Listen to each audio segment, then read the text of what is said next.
Right on my left is Kyle Casal, a Republican of College Station, first elected to represent House District 12 in 2012. Like all House members, he is on the ballot in 2014, but after prevailing in the Republican primary, has no opponent from any party. Correct. This fall, so he has effectively won a second term. So congratulations to you. Thank you. In the 83rd legislative session, Representative Casal served on the Environmental Regulation and Agriculture and Livestock Committees. A native of Pearland, he has an undergraduate degree in political science from Texas A&M University and a certificate in ranch management from Texas Christian University.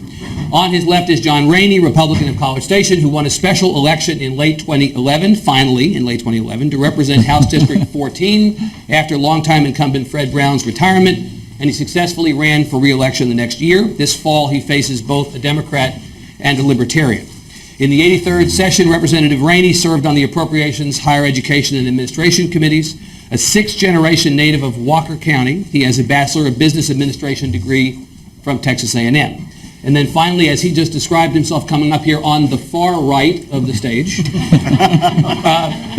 Charles Schwertner, Republican of Georgetown, elected to represent Senate District 5 in 2012. He is also running for re-election this year, and he too has a Democratic and Libertarian opponent, two opponents in November's general election. Previously, he spent one term in the Texas House representing District 20.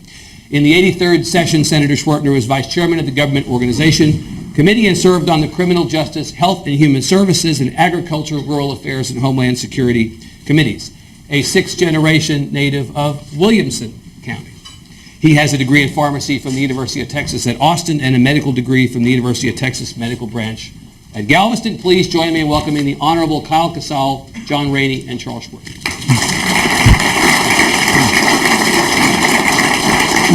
I should say that Representative Casal has been with us before at Baylor. Dr. Schwertner has been with us before at both Southwestern University and at San Houston State. So I'm going to start with Representative Rainey, since he is least likely to know where I'm going with this. Representative, yesterday the Dallas Morning News reported, let's begin with public education. Yesterday the Dallas Morning News reported that after you all put a couple $1 billion, I think it was $3.5 billion in total, back into public education in the 83rd session, Texas has moved up in per student spending nationally from 49th to 46th. We're 46th in the country now in per student spending. We are a little bit more than $2,000 per student below the national average. We're talking about public education funding now and always. We'll always be talking about public education funding in the state. Do you think we spend enough money? Does the ranking concern you? Do we spend enough money on public education in the state to get the outcome we want? That's a tough question. First of all, if we're comparing ourselves to some of the states that have a higher cost of living, I think that ranking may be affected. I don't know how the ranking is determined. Yeah. I think that what we need to be looking at more so than money is outcome, and I think we're doing a pretty fair job. We need to improve. Yeah. There may be need for more money. We need to listen to our educators and see, and there, with the very good economy that we had, there may be some more money for education next session. Right. But there's going to be a lot of jockeying for position for money, as always. Senator Schwertner, Representative Rainey is no doubt correct. We may have more money next time than we had this time. We certainly had more money this time than we had the previous time. But everybody wants a piece of the budget, and there'll be a lot of competing priorities. Where would you put public education in the hierarchy of the priorities that we might look at in the next session? I believe it's the highest priority. You think it's the top? Yes, Article 7 is a mandates constitutionally requires that the Texas legislature provide for an efficient system of public free schools. But in the larger sense, we need to look at not just the dollars, the adequacy of the funding of public education, but how are those dollars being utilized? Are we getting them into the classroom? What are we able to achieve with the dollars that are going to the school districts? In addition, we got to look at the equity of how we fund our Texas public school systems. And we did a lot of work in that this last session in reference to making sure that the target revenue amounts for the lower target revenue school districts were increased more than the ones with the higher target revenues. Right. And finally, we got to look at the efficiency of those dollars. And we did a really transformational law now, HB 5, that allows for school districts to utilize that funding to provide for opportunities for every child to succeed, for career and technical education, as well as to prepare students to go to 2-year and 4-year degree institutions. Do you believe the mechanisms in place for that kind of efficient use of those dollars? HB 5 was a significant step forward for the state of Texas in reference to public schools. Got it. Representative Casal, you know we have a school finance lawsuit that is not yet done working its way through the courts. Something like 600 school districts joined together. And this is not the first time this has happened. It seems like we're in an endless cycle of, every couple of years we have another lawsuit over public education funding. And this one is now in the appeals process, or about to be. A district judge in Austin decided that the school districts were correct, that the system of funding public education was unconstitutional, and now the state is going to appeal this decision to the Supreme Court. We're not going to yet know for a while what the outcome of this is. Do you think that we should be arguing with school districts, or are the school districts correct in their concerns that the system we have in place may not be the best system to fund public ed? I think they're always going to have concerns. I'm going to side with my senator. HB 5 is huge. Let's concentrate on what we can work on. Right. I've been with both my education service centers, obviously so Region 12 and 6, working with superintendents, helping implement HB 5, and these vocational opportunities for the kids, especially in rural Texas, are huge. And the smaller school districts don't have the revenue. They have different curriculum departments, so HB 5 is huge. I hate the fact that we're waiting on the courts, but it is where we are. And so in this time, I'm visiting with all my ISDs, and let's hope we can implement HB 5 to the best of our ability. Right, and hopefully, Senator Schwertner, prepare for whatever the outcome is. I mean, obviously, not knowing, you've got a little bit of time before you go back into session. I think the adequacy question is going to be answered in the courts, and we as a legislature will deal with that. But we worked significantly on the efficiency, and we also worked significantly on the equity portions of having functioning, quality public education institutions in Texas. And as you said, you put about $3.5 billion all together back into the system in the last session. Representative Rainey, Senator Schwertner says public ed's at the very top, and I know he's being sincere in his view of that. There are people who would tell you that the physical infrastructure issues that the state is grappling with now may be as important. Water and transportation specifically. We've come out of the worst one-year drought in the history of the state, put a little bit of money out of the rainy day fund thanks to the voters in Proposition 6 toward the water plan. This November we'll have a ballot initiative related to transportation. But as the state grows so quickly, our dollars are limited. And the resources we have available to us, certainly on the water side, there's just as much water as there is. We really can't do much on that. What do we do on water and transportation? Public education is a big ticket item, but so are they.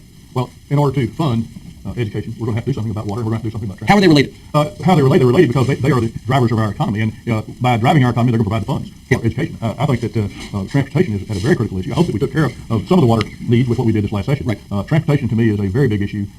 It is one that if we don't make some kind of effort to solve it, our economy is going to not grow as fast. So you think the argument for funding water and transportation begins with economic development? Yes, I do. Yeah. Absolutely. Representative, there's always a question of whether we have enough money in the budget to spend. You know, the two competing worldviews are, on the one hand, we don't have a revenue problem, we have a spending problem. And the other side of it is we don't have a spending problem, we have a failure to invest in the future problem. People who take that second view, we need to invest in the future, might say there's not enough revenue for us to achieve all our ambitious goals for the state. And then on water and transportation, we're seeing what the limitations of a low revenue budget are. Where do you come down on that? You know, we're in a good spot. We are leading the country. Our economy is second to no other state. Yeah. We have to have water. We're blessed with oil and gas industry, and our economic stabilization fund is the key. We were able to use a little bit of that for water infrastructure, as you know. Do we go there again? That's going to be a debate we'll have on the floor, I'm sure, as soon as we get there in January. But these things are vital. We have to provide transportation. We have to have water. As we have, what number do we want to use? 1,000 a day, 1,500 a day, It's more than 1,000 a day, 400,000 a year. right. We're going to have to make sure we have water and transportation infrastructure. But going back with the good senator, education is the future generations. We're going to have to sustain this growth over a large number of years, not just the next 15 or 20. We need to look longer down the road. Let me ask, I'm not sure that I got exactly the answer to the question I wanted, so let me ask it a different way. You know, I want to know whether we have enough money available to us. And as you've said, we've all talked about the fact the legislature had to go into the Economic Stabilization Fund, the Rainy Day Fund, to take money out for water and transportation. There are people who said, why couldn't you do that in general revenue? Why did you have to go into the Rainy Day Fund? That might suggest to some that we don't have enough money in the state budget as it sits to take care of all of our priorities, that we had to dip into the savings account at a time when the economy is doing so well. So do you think we have enough money in the budget to do all the things we want? We're sitting in a good spot. I think we do. But we did in 83rd legislature, which I'm glad you gave me a pass on 82nd at Baylor. Oh, you were in there, Right. right. We still had to pay a few bills for the 82nd, and we did that and balance the budget. And so we'll have that same opportunity. But, you know, our economic growth and where we're headed right now, we'll be in a good spot. But we got to return to Austin in January. I'm looking forward with these two gentlemen on my left. I think we'll do what we need to do. Now, Senator, you are one of the more conservative members in the legislature. You are not a fan of unnecessary spending.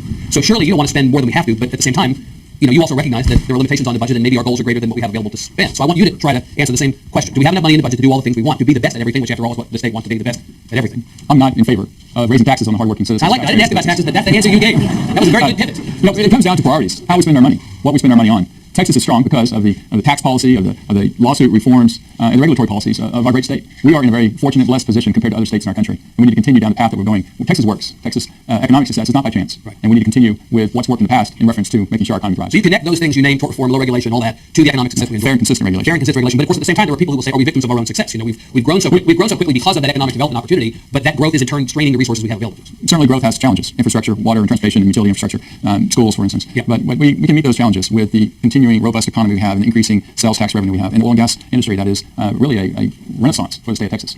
We produce 1/3 of the oil and gas in the state of Texas, something like 1/4 of all the rigs in the world are in the state of Texas at the current time. Yeah. It is amazing. We're the only state with $1 billion or more in our economic stabilization fund, and we have upwards of $6 billion in, close to 8 or 9 by the time the next session starts based on severance tax at the current time. You believe we ought to leave that money alone in the next session, unlike what we did No, last time? I think we should be judicious in how we spend our money, and we need to utilize it for critical needs of the state, high state priorities. I think we need to have that discussion and vote in both houses with a 2/3 majority to utilize ESF funds. Do you have a sense it will come back to the well again, meaning the Rainy Day Fund on water and transportation, or have we dealt with those problems satisfactorily? The water is, yes, you mentioned $2 billion, but it's a revolving fund, Right. and we will be able to fund upwards of $30 billion of projects over the next 50 years. Right. That's a significant amount. In addition, the enabling legislation mandated that the priorities in each region, the 16 regions, be listed in what they want to do. Yeah. So it was a hodgepodge collection, the state water plan, the $54 billion that you hear about. But now that it's prioritized and we have a funding mechanism and a revolving funding mechanism, I think we'll accomplish quite a bit in reference to the long-term water needs of the state. Representative Brady, healthcare costs in the state, as you know, have been rising at an extraordinarily fast clip. In fact, it is said that for a long time, the percentage of the unrestricted portion of the budget that went to public education was the largest, and that healthcare is now rising to meet that. It may actually, at some point soon, if it doesn't already exceed it, may exceed it. What do we do about the healthcare costs in the state, and how do you address the undeniable fact, however you feel about the potential solutions, that we now have the most uninsured people of any state in the country? How do you square those two parts of the healthcare piece? That's a very complicated issue. I think it mostly is an economic issue, and it is also an education issue. If we don't do something to train our people to do these vocational and technical jobs, they're going to be sitting over there needing to have benefits from Medicaid. What we need to do is make sure that the citizens of our state are trained for jobs, and then hopefully we'll rectify that situation. If we don't train our people, then we're going to be in a worse situation 20 years from now than we are now. So you tie the employment level of the state, directly or indirectly, to the degree to which people have access to healthcare? Yes, I do. Right. Are you one of those who believes that health insurance ought to be tied to employment, or do you just simply believe that people have more resources available to them, and therefore they can go out and buy healthcare or health insurance themselves? I think health insurance is going to have to be solved by the forces of the market. Right. And however that's done it could be done by employment, it could be done by other methods, but it's not going to be government that's going to solve that So when problem. you look back on the session, the decision made well before any of this healthcare.gov ACA fuss that we've seen in recent months. Back in the session when the legislature said not just no, but heck no to the idea of expanding Medicaid or embracing any aspects of affordable care, you wouldn't like to have that one back. You feel like that was the correct decision on the I think we legislation? voted correctly. You did. Representative Casal, what is the alternative to doing what a number of states, not every state, but a number of states did, and that is kind of holding their nose and taking the money from Washington. A number of states, including a number of red states, made the decision to do that. So we elected not to do it. How do we then attack the problem affirmatively of healthcare costs going up and having people who don't have health insurance in the greatest amount of any state in the country? It is of essence that we get something done. I think there's a Texas solution out there, and I'm fortunate to have not only Dr. Swarter but Dr. Bunnan and Dr. Sheffield around us. But we cannot be hobbled by the federal government. I think we perform on every economic level across the state, whether it's our economy, our jobs, and our growth. Right. Let us alone. Let us head that way with the healthcare. Okay, so We've tell got us- professionals in the audience that I know can help us immensely. So what is that Texas solution? I hear you. Let's keep the federal government at bay. So I'll grant you that. What is the solution then? What is the Texas solution? We hear a lot about a Texas solution. What are the details of that Texas solution? Well, how many weeks can help from the good doctor? I feel like Dr. Schwerter and I have been having a version of this conversation for going on 2 years, and I've asked you the question every possible way I can. So let me just ask it straight away. What is the affirmative answer if we don't like what's coming out of Washington? What here in Texas can we and should we do? A public health system that is reformed in a manner that is free market based, that's affordable for the taxpayers, sustainable, and reintroduces the individual to the consequences of their own healthcare choices, as well as it reintroduces the individual to the healthcare costs associated with the care that they receive. Right. That's absolutely the requirements of any healthcare system reform. But what Obamacare does, it was sold to us as access to affordable, accessible, quality healthcare. You heard that a lot from the president. You also heard that we're going to bring the cost curve down, $2,500, you can keep your doctor, you can keep your plan, all these promises. He overpromised, he oversold, and he failed. Because what large government programs do, add complexity, add cost, add control, and in the end, they tear down confidence we have in government, tear down the confidence we have in our president. So when you talk about this solution that involves people taking responsibility for their own health care and associating real costs with sustainability, Affordability. when will we see the fruits of this idea of manifest themselves in Texas? If you make it sound easy, I know it's not, but we've had this problem of having near the top or at the very top in the country of having people without health insurance for some time. So why have we not done this previously if it's a good idea, and when can we see this idea put into effect? Well, right now, because we're held hostage by our federal partners. We send our taxpayer dollars up to the federal government, and they return to us in Medicaid dollars, but with federal regulation constraints. I call those the federal golden handcuffs. And until we have a loosening of those handcuffs to fashion a Texas solution that incorporates affordability and sustainability and personal responsibility, we'll continue to have ever-escalating costs, ever-escalating attempts at controlling those costs by increasing mandates and not pre-existing conditions, but pre-certifications and just barriers to receive that care. So is the issue in part that we need the government to give us effectively a block grant? Give us the money back that they would be giving us in the form of the Affordable Care Act and just give it to us without strings? I'll answer that in two parts. One, they've already done so in certain programs such as TANF. They did that in the 80s, so it's certainly possible. In addition, I think the federal government will ask for that eventually. Will demand that we transition our Medicaid program to a block grant. I say that because they are essentially bankrupt. We have a federal government that's running deficits to up to $1 trillion a year. In the past, now it's closer to $400 billion. And our debt's $17.5 billion. Our unfunded liabilities are in the tens, if not hundreds of trillions of dollars. Right now, they're rolling that over with increasing debt. They can only pay the interest on the debt, which is 10% of our federal budget for so long. When interest rates go up, that portion of the budget allocated to payment of the federal debt, interest on the debt, will get larger. They will look for a way out, and they will want the states and the uncertainty associated with our healthcare entitlement programs to have certainty in those budgetary dollars, and they will then look toward the options of having a block grant. So I would say it's a inevitability rather than an option. Now, Mr. Rainey, there are a lot of people who will say, we don't like what's coming out of Washington on healthcare, but that's an awful lot of money to be leaving on the table. And in fact, what you see at the county level, I don't know if in this county it's the case, but it's been the case in a lot of the big urban counties, the county judges have been the loudest advocates for holding their noses and taking the money because they say the amount of money that is being left on the table is just too tempting. And we can do good with that, and the uncompensated care costs are going up so quickly that that's really the only solution we have.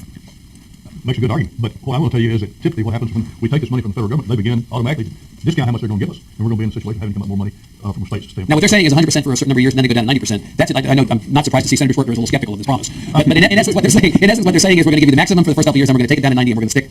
You're not buying it either. No, I'm not buying that. They typically change their mind at some point and throw it back on the state. And that's the problem. But that's why I like the block grant. You'd rather just have them send the money back and let us deal with the problem. Representative Casal, let me ask you about a different issue, and that is immigration. There's some disagreement in election season and at all times over whether the state really can solve the immigration problem or whether this is really a federal problem. And this comes up in, we just had a series of very interesting and unusually competitive primaries in which this very topic was at issue. But we know that given the changes in the population in the state, we know that given the way the world has gone for the last few years, the immigration problem that we have and the problem of needing to reform immigration policy is not going to just go away. Got to do something. To fight at the federal level over whether we should have comprehensive immigration reform and what that would look like. From the state legislature's perspective, how should we think about immigration? What do we think about it for a state like Texas, which after all is at the epicenter of this discussion? Our border. We have two issues. We have border security issues, and then we have the immigration once they're here, and we're working with these folks. Obviously, agriculture and the oil and gas industry are dependent. So I love There's a workforce component. Correct. So I still love the guest worker option. When we have them identified, then they're contributing that part of their paycheck will come back to the state and help us cover education and healthcare costs that we're taking on without any help at this point. So we got to look at the security. We got to look at a guest worker program, and then the optimistic side is that as the Eagle Ford Shale does expand across the river, we know that the Mexican government finally has opened up, and I'm hoping that we'll have some economic opportunity there, and that will adjust some of the immigration from the south. I'm still more concerned about the 1,000 people coming from the other 49. Yeah. Right, yeah. We haven't talked about immigration reform involving keeping people from other states out. But Representative Casal, the Obama administration says that they have actually been responsible for more deportations in the last 5 to 6 years than the previous administration was, and that net migrations are actually at a recent, if not all-time low. So is the problem as dire in terms of people crossing over as we've been led to believe, or do some of those statistics make you think that maybe we're beginning to turn the corner on it? I spend a lot of time with San Antonio. I don't know if they're going the other way. You don't see evidence yourself. Dr. Schwerter, what about this? How much of this can the state really do, and how much of this is more of a federal issue where we have to turn to Senators Cornyn and Cruz and the 36 members of the Texas delegation to advocate on our behalf?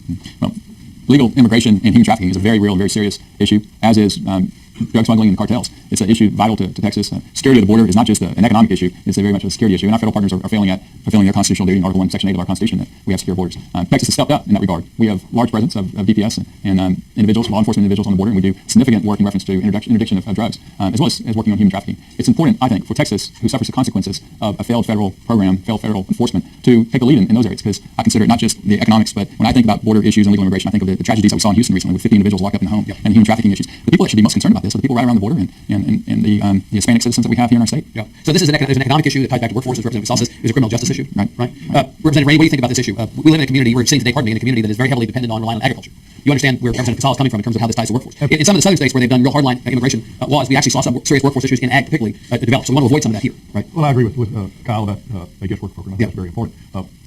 Perhaps one of the reasons we have not had, according to the Obama administration, as much illegal immigration has to do with the failed economy of the last 5 years nationwide. This is a less attractive place for people to sneak into. Yes, although I think Texas is probably the most attractive place right now. I was fortunate enough last week to go down South Texas and go turkey hunting, kill some turkey, had a lot of fun. Thank you for sharing that with us. While I was there, there was an illegal that walked up to the homes where we were staying out on this ranch, and they were dumped out and told that Houston was 5 miles from here. And that is just cruel. Regardless of whether you think they should have been here or not. Right. And that's the part that is frightening to me is the number of people that are taken advantage of and delivered to our country, telling them that it's just 5 miles to Houston, and if they stayed out there in some of that territory for any length of time, they have their life is in danger just because they're going to run out of water and all that. Mr. Rainey, is there anything that the legislature can do? So go ahead to 2015. You now get to set the agenda for the House. Tell us what the legislature can, as a practical matter, do on this issue. What legislation can you pass? What can you do? I don't know that there's any additional legislation. There may be some additional ability given to the DPS to work on that. What legislation we can do, I think, still remains with the federal government. Right. I don't have an answer for that. Let me ask the grizzled veteran of the three of you in the legislature, Senator Schwertner, who's been there going all the way back to 2010. If you listen to the lieutenant governor's race, the primary among the four before primary day in March, you think this was the only issue that was on the table in Texas, and there was discussion of giving health care to undocumented. There was talk about giving driver's license to undocumented. You had everybody racing to get to the right of one another on getting rid of in-state tuition. I guess those are all things that the legislature can have a hand in, but those really aren't addressing the question of people crossing over illegally. So let me ask you: is there a way that we can deal with the big problem, not the stuff that's corollary to it? Well, you can look at the demand in reference to employers knowingly hiring illegal immigrants, requiring E-Verify. You'd like to see a crackdown on that? Yes, I would, yes. Sanctuary cities, same thing, in which municipalities put in place regulations or pass resolutions. They will not enforce our immigration laws. Yeah, now, that kind of legislation came up in the 2011 session. A lot of legislation came up. Yeah, did not go anywhere. The Senate is fixing to be more conservative this time than it was previously. You feel optimistic that some of that stuff that did not pass previously might pass this time? Yeah, I think it's too early to tell exactly what's going to happen in the next. I was expecting optimism on your part. As far as I think not sure. if you look at the individuals that have been elected or are likely to be elected, you have a significant conservative tilt to those individuals. But I think we need to reach out to our Hispanic populations and make sure that we have connections in the border and that, well, from a party standpoint, this is kind of a secondary issue to illegal immigration, but reaching out to Hispanics and the values that are espoused by our party and values of Hispanic citizens, family, opportunity, jobs, life issues. I think we marry and parallel each other well in a lot of reasons, a lot of aspects. And so, you say conservative, I think it's Texan. I think it's also Hispanic in that respect. Well, you've gone there, so let me join you in going there and pivot away from the policy question and ask the political question. I'm up on stage with three conservative Republicans. Your party has frankly had problems attracting votes from the Latino community over the last couple of election cycles, and there is this concern at the national level, at least, that the party may be shooting itself in the foot with some of the rhetoric that we hear and the tone of some of the language coming from candidates. And come back to this election cycle, I'll go back to the lieutenant governor's race. We had the spectacle of Latino Republicans saying that they were concerned about whether they could support a particular potential nominee of the party if he were to prevail in one of those races for fear that we're just running Latinos off from the party. So let me ask, as a practical matter, how do you sell the Republican Party as it's currently constructed, Representative Casal, to the Latino community and say you have a reason to believe you have more than one choice at election time? What do you do about it? We got to make our message simpler. It's all about Message simpler. Simpler. It's got to be economy, job opportunity, and taking care of the family. Simple. Yeah, we broaden our scope so big that we lose a lot of, obviously, with the social issues that are true to my heart, that we saw during the last session, we lost a lot of the Latino vote. You think that some people in your party are running Latinos off in the way that they're talking about some of these issues? To some extent, yeah. They're more concerned about where the next paychecks come from, where's my job, and that's it. Very simple. Right. Representative Rainey, you're a person of moderate temperament, but although of conservative ideology, you're not the kind of person to breathe fire on a lot of these issues. What do you think, from your perspective, what would be the John Rainey answer to how you get Latinos to look at the Republican Party seriously? I think we need to be inclusive, and we need to work very diligently to go out and bring Latinos into our party. We have done that, I think, locally. We have a very strong Hispanic Republican group that's growing, and I think that we need to share that with other places and actually make our efforts stronger. The basics of family, jobs, opportunity are the same for all of us. I don't care what race we are. And I think that the Republican Party is a party that can represent those three elements the best. Senator, you want to weigh in on this anything more? Certainly. I'll just say that I think our founding values, our American values, Texas values of liberty and opportunity and the individual correlate well with all individuals, whether or not they're white or Hispanic or black. I would say the party in opposition is much more about the state and entitlement and dependency and debt and, in the long run, despair. And so you think the Democrats are about despair? I think it leads to that. Well, you just gave the Eagle its headline from this. I'm on a college campus. I don't want to be disrespectful. I'm on a college campus. So let me ask you about higher ed before we go to the audience. The state's share of funding of higher education has been on a downward trajectory for some time. It's creating issues on college campuses where, we have to raise tuition in order to achieve our ambitious goals. There's a need for campus buildings on campuses, perhaps like this one, in the tuition revenue bonds bill that was in play during the last session did not go through. Have you all done right by higher ed? Have you adequately provided higher ed with the support it needs? A lot of talk about public ed, but at the end of the day, higher ed is producing the leaders of tomorrow in Texas. It's producing the next workforce. And there's some sense within the higher ed community that maybe the legislature is giving higher ed the short shrift. Representative Rainey, assess how well you've done for higher ed and help us understand what you're prepared to do in the next session. Well, I'm going to support the tuition revenue bonds. You supported them the last time? I supported them the last What time. happened? That's a good question. You need to ask the senator. It happened in the Senate. Wait, Schwertner. I have to say, Schwertner, you're getting the worst of this now. Every hard question, they just say, talk to Schwertner. We'll get you last. So you can't speak to why they didn't go last time. You will support them again. Do you think the state is providing adequate funding to higher ed in Maine? Again, it all comes back to there's only 17. Well, it's a yes or a no, Representative. Well, No, it's not a yes or a no. It's a matter of allocation of money. We only have 17% of the budget that we can divide among all of these groups that want it because so much of it's dedicated. And as Medicaid grows, that 17% is going to shrink. Right. So we have to do something about Medicaid in order to support education. So the competition between public ed and higher ed and healthcare, right now higher ed is losing because healthcare is taking up a larger portion of the Absolutely. Representative, will you give me an answer as to whether you think you all are adequately funding higher ed? We need to fund higher ed, but I love HB5 because it gives us opportunities. And when these children are graduating from high school with a 2-year associate degree, we're making that cost of the higher education cheaper. So now that we have multiple curriculum paths, that's going to be very helpful. So you think part of the issue is to get kids in and out quickly, including getting them in with more credits and getting out more quickly as a result? You have any problem with schools deciding they want to raise tuition rates if they think they need more money to do all the things they want? They don't have that opportunity. You think they should have that opportunity? Doctor, since apparently you solve all these problems. First of all, what happened on tuition revenue bonds? First of all, since apparently you know the answer. And second of all, what about funding of higher ed? Is it adequate, and will you see an increase in the state's contribution in the next session? TRB's had a lot of personality issues and kind of Senate secrets, so I'll leave it at But here's the issue with higher education. Will TRBs come back, do you think? Absolutely, they'll come back, and I will work with TRBs. Yes, I do. You will support Right now, when I think of higher ed, I think about making sure that every child that wants to attend an institution of higher education has an opportunity. And right now, the portion of state funding to our institution of higher education is about 22%. That's a small portion compared to what it used to be for all our institutions of higher education. Yep. We deregulated tuition in 2003, and since deregulation, tuition and fees have increased 72% in the state of Texas. That tuition increase has a circular effect, causing individuals and their students and their families to take out ever-increasing amounts of student debt. Right. Now, we have $1.1 trillion of student debt in our nation, more than credit card debt. Right. And that's unsustainable as well. So what's the solution? I would look at re-regulating tuition as one option. So you would actually be for re-regulating tuition? I would look at it. Yeah. I would look at it. There are definitely pros and cons. Doesn't re-regulating tuition, though, take essentially the bullets out of higher ed's chamber here by saying you're going to limit yourself to this much that you can charge? How are they going to then have the revenue to do all the things they want? The revenue would come from the state as appropriated by the legislature, as it has before deregulation. Do you think that the state might be willing to meet to kind of... There would be some of that. There could be some potential belt tightening in some respects. Will you be carrying that re-regulation of tuition bill? It's been filed in the past already. Yeah. But the goals of deregulation in reference to competition, lowering costs, I don't think have been met, in my own personal opinion, looking at the issue. Representative Rainey, would you be for re-regulating tuition? I'd have to study that very hard. At the current time, I don't know how we could do that and continue to fund education at a level that it's currently funded when you add in what the state does and what the tuition revenue are. What would you say? I've got some homework to do, but if the senator gives me his word that he's already studied hard, I'm going to get with him. I won't leave you standing there alone. I'll help him out. Yeah, the goal Did you know you had such a magnetic effect on... the goal of the higher institutions of higher education is teaching and research, and that's the focus that when I look at and talk to institutions, whether it's A&M or Sam Houston State or Texas State, that's what I focus on. I go, how is this benefiting the student? And that's where I come down, and I will continue to come down because I represent the people of Texas and future citizens, or future taxpayers of Texas and students of Texas. I want them to have access to a quality education no matter what their income level. Okay, let's stop there. A lot more we can talk about, but I'm hoping that the audience, as is almost always the case, will have better questions than I do. And so let's ask you to raise your hands. We'll walk the microphone around to you, and we'll invite you into the conversation. Gentleman in the front, and then we'll pick up some hands in the back. Sir. John Nichols, College Station City Council. In the last 3 or 4 months, both the City of Bryan and the City of College Station have undertaken to regulate predatory lending in our two cities, adopting a More commonly known as payday lending and auto title loan lending, which is a substantial problem for many of our citizens in terms of trapping them in a cycle of poverty and our offsetting our efforts to establish family financial stability and grow our local economy.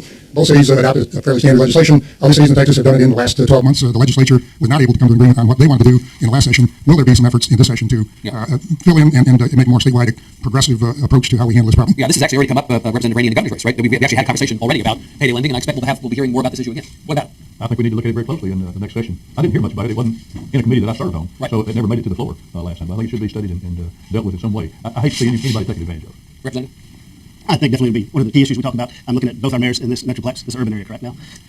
But you don't need to take away an opportunity for a family that needs money that quick, that needs regulation. They don't need to be taken advantage of. But for some folks, this is the only way they get by month to month. So as bad as they are, they're also an opportunity. But we've got to find a way to, I know Mr. Nichols and I will visit about this soon, but that would be my own concern. That there's not a banking institution that would lend any of these folks money. Dr. Schwertner, there's got to be a place, the two goals you're hearing Sure. articulated. The unfair business practices of predatory lending will come up again this next session. It was very divisive in the Senate. There was a significant floor debate at the time that this bill came up. It's how do you go about doing it? Right now, we've let municipalities do it, which has a hodgepodge of various city ordinances and regulations. I think there is a role for the state to put forth a coherent, combined regulation for the state of Texas. Other questions? Got one here? Ma'am. Yes, there's been a lot of publicity lately about e-cigarettes and the harm that they do. They're flavored in all sorts of candy flavors, and you're sucking in a whole bunch of nicotine. Is there any thoughts about regulating that at the state level? Well, I think smoking is terrible and harmful effects, both secondhand and firsthand effects. But when I come down, I think of it as a personal liberty issue. I was one of 19 individuals in the appropriations subcommittee that voted against a statewide smoking ban because I thought municipalities could do so at the local level, and businesses were already pushing smoking out of their businesses. So even as a doctor, you speak with some unusual authority in that legislature as somebody who has seen the effects firsthand, right, on people smoking. Even knowing what you know and saying what you've said, you still believe that the liberty issue would trump other considerations. I'm a very strong proponent of protecting your constitutional liberties and freedoms. Right. And people do a lot of bad things for their own health, and it's unfortunate they do so. How much regulation, how much government do you want telling you what to do for your own good? Either of you want to challenge the doctor on that? Absolutely not. But I never heard anything about e-cigarettes. E-cigarettes. Never heard. I mean, it's a new thing to me, so I don't have any idea. To answer her question, we will follow it. I thought they were just an opportunity for people to quit smoking. I do too. didn't know there was a problem with you. There's a full range of tobacco in it, and then they're flavored to attract teenagers. Cherry and strawberry, lime, and all sorts of flavors. Doesn't sound very good to me, honestly. Other questions? And we have a hand in the back right there. If you wanted to stand up and use your outside voice, we'll walk the microphone over to you, but go ahead. have a question about the death penalty. As you're probably aware, last year the American Bar Association completed its assessment of the Texas capital punishment system. The team simply tried to see whether or not Texas had sufficient checks and balances to ensure fairness in selection of offenders receiving the death penalty, reduce the extent of executing the innocent, and preserve public confidence. They concluded, in many areas, Texas appears to be out of step with better practices implemented in other capital jurisdictions, fails to rely upon scientifically reliable methods and processes. So my question is, do you agree with the ABA that the capital punishment system in Texas is unreliable and arbitrary? And if so, would you be open to reforming some of the laws along the lines advocated by the ABA? I think we just had a judge in Oklahoma actually gave a very un-Oklahoma-like ruling on this issue this last week. There seems to be some movement in the direction of casting aspersions on this. There doesn't seem to be any, Dr. Schwartner, any great movement to overturn or to modify the death penalty here. So what about the questioner's point about concerns about best practices? Yes, I've always been someone that believed that death penalty was a true deterrent and that there was some crime so heinous that a death penalty was warranted. I live with the Michael Morden issue in Williamson County happening in Georgetown, and serving on the Criminal Justice Committee, hearing the testimony. I guess my foundation of belief in that has been shaken somewhat, and I continue to look at the death penalty. I'm not as strong in my belief that the death penalty is an absolute correct way of handling it. Because if you have situations in which you don't have the DNA evidence and exculpatory evidence that was either quashed or hidden or not available, and then you put someone to death, you can't.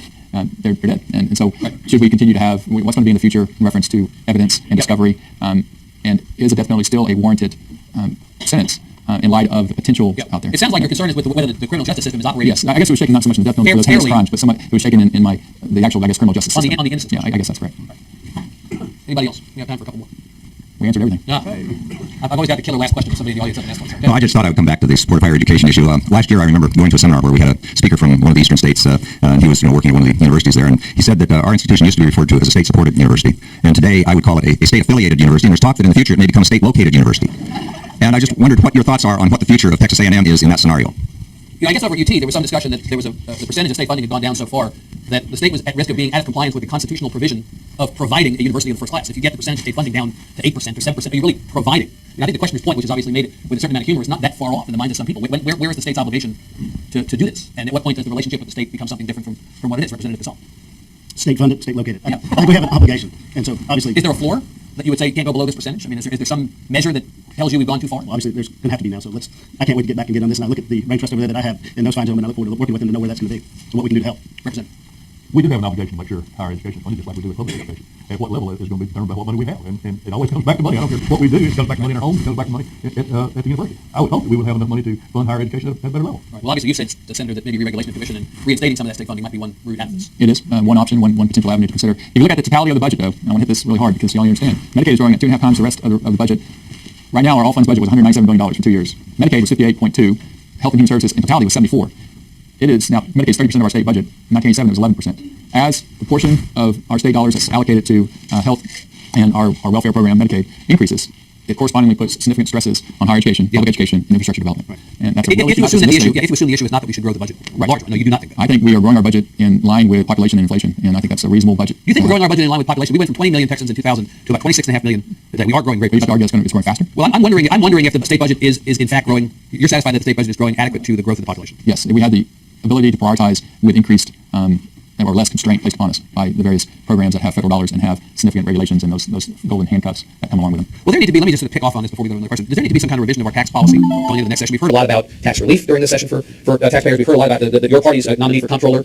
He's on record as talking, your colleague Senator Hager is on record as talking about getting rid of the property tax and possibly going to a consumption-based tax. There's talk about somehow going back to the pre-margins tax, business tax period. What should tax policy changes look like in the next session, and how do they impact this discussion of revenue? Well, we're not going to raise taxes. We're not going to have state income tax. Right. So I like the idea under Senator Williams. We had a $1 billion tax cut this last session. I kind of like the idea of revisiting a tax cut for the hardworking taxpayers of Texas. The economy is doing so well, money coming into the budget. I think based on the end of the session, plus $5 billion, I believe, is what the latest estimates are. I might be wrong about that. And then you have the amount in the ESF. How much money should we take out of your pockets to fund various aspects of state government? That's a balance or is it better spent by you in whatever your dreams and pursuits are? You might be an advocate for tax relief. I'm always an advocate for tax relief. Yeah, but there's money available in terms of returning some of those dollars back to taxpayers. Yes. What about getting rid of property tax? What I've read, I don't think that's possible. We have significant amounts of local. No, I don't believe that is the right path for Texas. I do believe that getting rid of property tax and replacing it with a consumption-based tax is a good idea. There was an element before last session that wanted to do away with property tax and raise the sales tax to something like 17%. I think that's a crazy idea. It drives business out of our state, drives retail sales out of our state. As a retailer, which I've done all my life, it's going to drive people to the internet. It's also a regressive tax. It is very regressive. But it's more, we have to stay in balance with what other people are doing. If we're selling things and our sales tax is 8%, and Louisiana is 8%, and other parts of the world are in that ballpark, we're all right. If we go to 17%, then we're out of balance. Even if you drop the property tax, you do agree? Yes. Okay. Maybe we'll take one more? Oh, my Lord, where were you all 5 minutes ago? Okay, let's try to take as many as we can. The microphone back that way. Oh, just stand up and scream. That's all right. Thank you. Sir. Hi, this may be a little esoteric, but a lot of the research we do at this university involves asking people out in the state for information about their behavior, about their health choices, and recently I've been advised that the Texas Public Information Act may require us to turn over data that we collect on our human subjects as part of a Freedom of Information Act request. Because you are doing it under the auspices of the university. Exactly. So if that opinion from the University Council Office continues to be in place, that really puts strains on our ability to ethically be able to collect these data on a wide variety of activities and our ability to conduct research on important problems. Now, I don't know if it's a Regulatory matter or a statutory matter, but do you see any way to make some sort of exception for this kind of human subject data that we collect, totally supporting the general principles that underlie the Texas Public Information Act in the first place? I find what you said very troubling, that individuals and their personal health information would be disclosed by the institution if under, you said somebody in the council's office? Texas Public Information Act would have required. I mean, there's federal regulations in reference to privacy. HIPAA, I would think that statutes would- I would think trump that would but be- It's not necessarily medical records. It could be survey data. It could be, we go and ask people, do you smoke cigarettes? You can go ask people, what kind of behaviors they engage in, who are you going to vote for in the next election. Once we collect data at this institution, right now it's subject potentially to a Public Information Act request, right? That, and we would have to disclose not just the data, but the collection instruments, potentially everything, even things that identify people who were promised confidentiality or anonymity, right? So I no longer make those promises in my own data collection because I know that in principle I can't honor them. I would ask you to talk about general counsel. It's kind of in the weeds, but I do want to know more about it. Yes, ma'am. Judy Leonis. We all came to hear what our representatives, our senator, have to say. We expected to hear about immigration and the economy and so forth. Yet they spent so much time dealing with women's issues and getting involved with women's decisions. Are we going to see that again in this next session? It's good to end on a non-controversial topic. Obviously, issues related to women's health, abortion, and all that did consume a certain amount of time last summer, you may recall. It also consumed a certain amount of time in the previous session. What are we thinking will be the case, to the questioner's point, in the 2015 session? How will this issue play out, Representative? I've been thinking about that a while, trying to see where we'll be, but I don't know how much time we will spend on it. I think we have bigger issues with transportation, education, and water, and I think that's where our focus will be. Of course, that's what the speaker said going into the last session. He said we're going to avoid distractions. People thought that was code for social issues that might blow up the session, and in the end, that's where we ended up. Right? Whatever side of the issue one may be on, that did cause a kind of conflagration there at the end of the session. Representative, are you optimistic, as Representative Casal appears to be, that you can avoid a repeat? Those are the issues that Kyle talked about. I think are the most important issues to our state, and I would hope that we concentrate on those at this point. Dr. Schwartz. I'm a very strong proponent of protecting life at 5 months of gestation and onward, the 20-week abortion ban bill that was passed this last session, as well as promoting women's health. I will always be an individual that protects life and protects women and honors God. Are you satisfied that there is no additional legislation on this subject that needs to be brought up in the legislation? I don't have any specific legislation that I, as a member of the Health and Nothing's on your mind right now on this That's correct. That's right. Agnes, I got one more? Okay, we'll make this the last one. Sir. School vouchers didn't pass in the last session. Right. Do you think they'll come up again in this session, and do you think they'll pass? Dr. Schwerter, you may have a presiding officer in the Senate who was the guy who was the advocate for as close to vouchers as we may be talking about as your lieutenant governor, right? He may be in Dan Patrick. He could win that race, and one would imagine he's not any less passionate about that issue this time as he was last time. So what about that? Senate Bill 23 did not pass, but it's not direct taxpayer money being spent on vouchers. That bill was a equal opportunity scholarship that would have been funded by a diminished, well, at a business level, for individuals in need. You consider that a voucher? I don't consider that a voucher. A voucher is something I think that is directly state funded. State hands money to you and says go across the street to a parochial or principal. So the question's point, are vouchers going to We get tax breaks for all sorts of things. So as far as they go, vouchers, not. But something like this that you're talking about may come back. Equal opportunity scholarship is the term that was utilized on the bill. I think that's a reasonable synopsis of what it is. Would you all be willing to support such a thing if it came back up in the House? I think I probably would. I'm not particularly in favor of vouchers as a just open policy. Because? We have enough trouble funding public education already, and how we would issue them, how you would handle them. It's always going to be a question of how. Yeah. And I would be concerned about how we handle it. Representative, that is one of the arguments made. We have a challenge with public education funding now. Why we want to take money out of the system? And that's one of our obligations. We have to provide the best public education system we can. Right. And do vouchers help or hurt that? But you'd be open to something along the lines of what Dr. Schwartz was talking about? I've been against vouchers, but I would listen to him from the private or parochial standpoint. Those institutions are in a free market system competing for a college curriculum or athletic curriculum, and they do not want the state telling them how to drive their curriculum either. All right, we're going to have to end there. It's been a great opportunity to sit with these three guys. Can you please give them a hand? Thank you so much. Representative Casal, Rainey, and Dr. Schwartner, thank you all for coming. Texas A&M, thank you very much for having us. We appreciate it. Thank you all for coming.